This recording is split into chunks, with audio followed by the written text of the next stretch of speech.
Hi, everybody. Hello, I'm Ryan. I'm Bethany. And we are Ryan and Bethany Board Game Reviews. And today we'll be talking about Ra. Does anybody else think of the Prince of Egypt?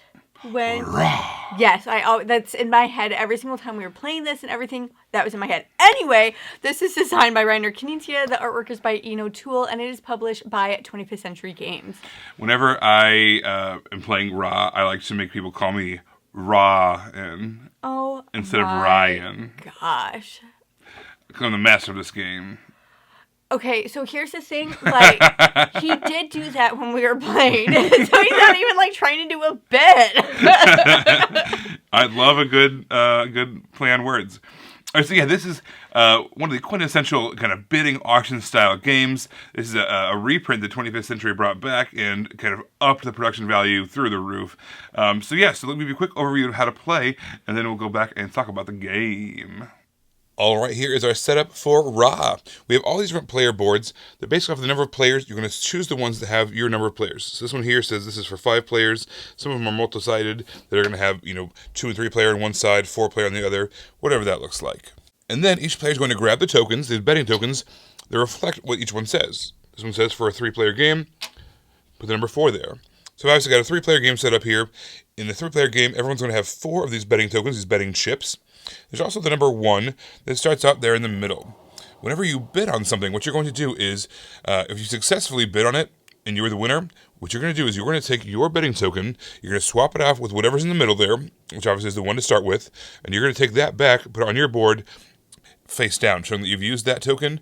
But then next round, you're going to flip them all back over, and now, basically, whatever you kind of swapped out with, that is your new set of bidding tiles.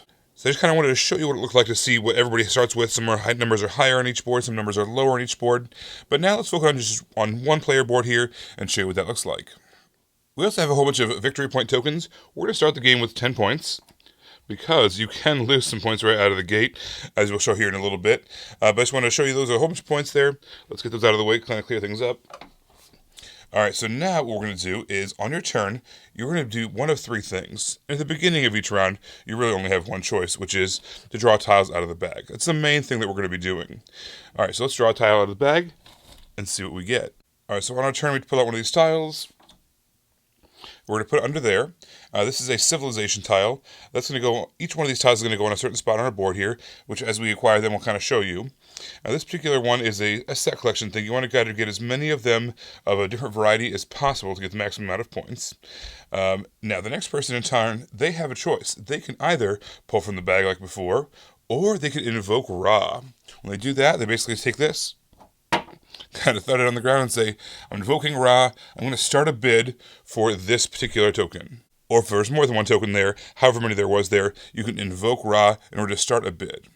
What's going to happen is, to the left of you, every player is going to either pass or say, I'm going to bid one of my tokens. So I might say, I bid 3. And then it goes back around. Whoever started, whoever invoked Ra, they get the last chance to upbid. And there is no secondary round of bidding. There is nothing else. Whatever you want to bid, you need to bid up front, because if you miss it, that's it. That's your only one chance. If you are the person who invoked Ra, you do not have a choice. You kind of have to make a bid because you're the one who started the whole thing off. But even still, you can possibly, if no one else bid, you can use your lowest token.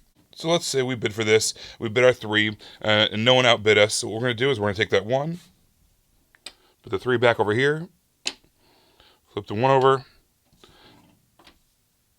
and take any tiles that we earned. All right, let me show you a few more different kinds of tiles. Over here on the top left, we have these monuments. They basically come numbered 1 through 8, and you want to try to get as many of these as possible. If you ever have equal numbers of sets of them, so like 3 of the same number, it's worth 5 points. If you have 4 of the same, it's worth 10. If you have 5 of the same number, it's worth 15 points at the end of the game.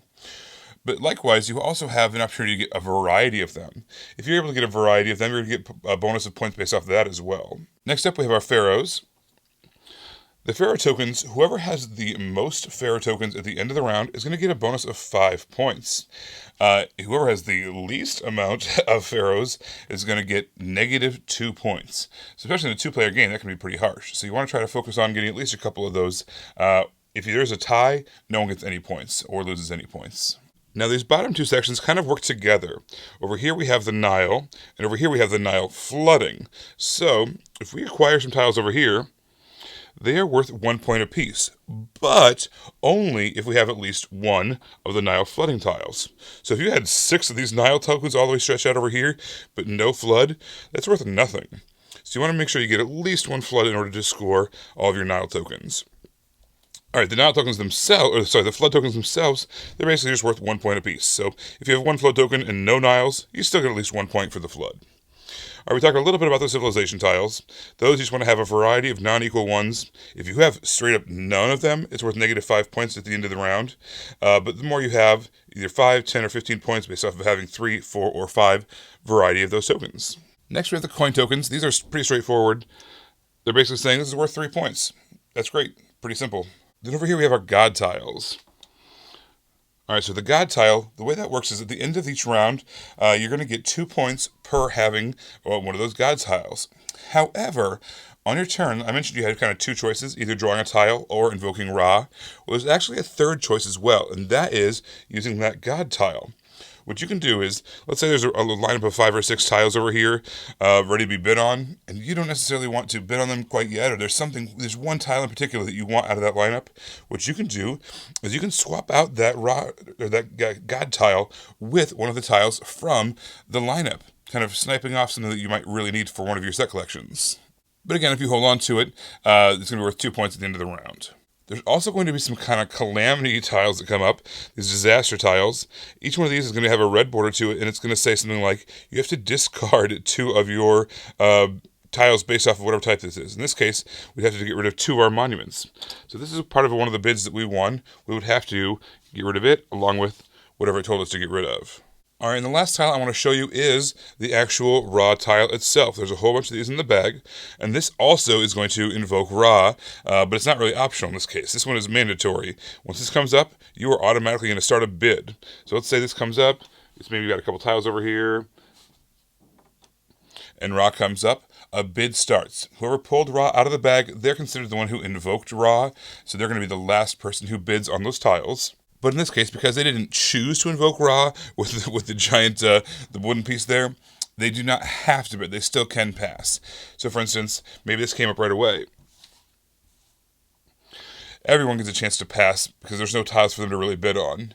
Now you might still want to strategically pass. Maybe there's a really high number in the middle, and next round you want to have that high number.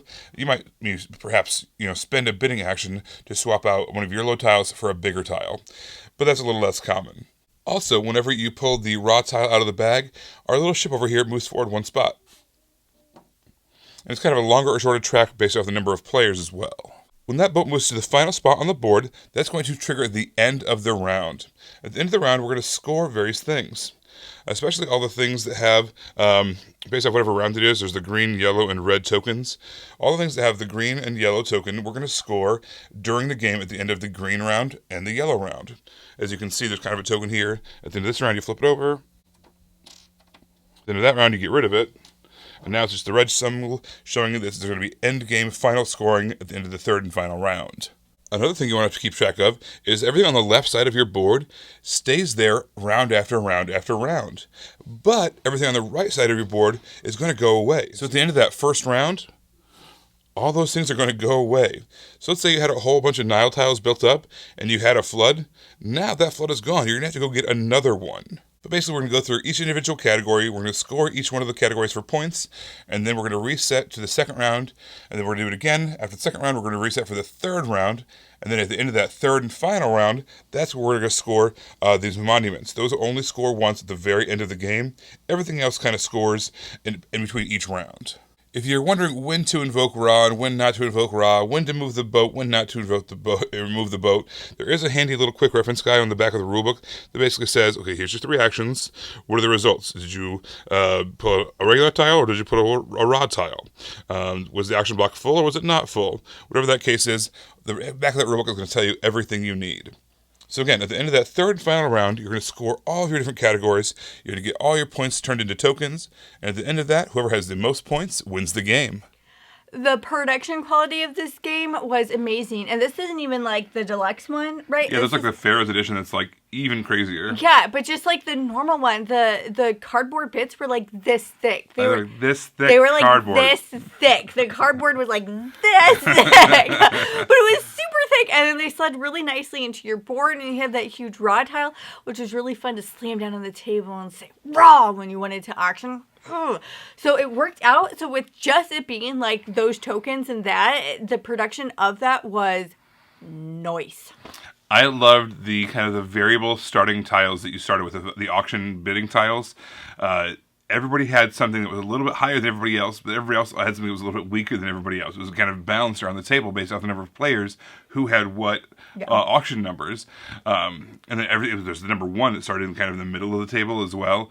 I thought that was a really smart way of having everybody have a chance to win something and lose something. Yeah. And have you're going to be downgraded in value over the course of the rounds. And also you have then later on, now things are, after the second round, after the first round, now everything's a little bit messed up. Everything's even more asynchronous. So then you have a chance to kind of vie for the biggest tiles going into the final end of the game state. So I loved those auction tiles. Yeah. That really makes this game shine for me. And the way they started out especially was very cool. And there's a lot of different things that you want in this game. You want to have the majority of some things. You want to have a variety in other ways. So when people are pulling stuff out of the bags, you're really paying attention.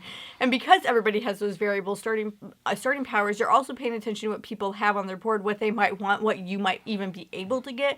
Like if you bid this, are you even going to be outbid? So people are kind of really paying attention the whole time that the game is happening. Yeah, it's super interactive. You're locked in constantly. There was also lots of different scoring opportunities. There's some things that Bethany kind of mentioned. There's the set collection type stuff, or the things that you needed to not have. There were some calamities and things that you didn't want to draft. Yeah. There was the god tiles that allowed you to swap out things with other things. Yeah. So I like how there's almost everything was good for you. You needed to have some stuff, but at the same time, if you were really able to drill down on some other categories, you get a ton of points. But if you didn't participate in some categories, you'd lose points.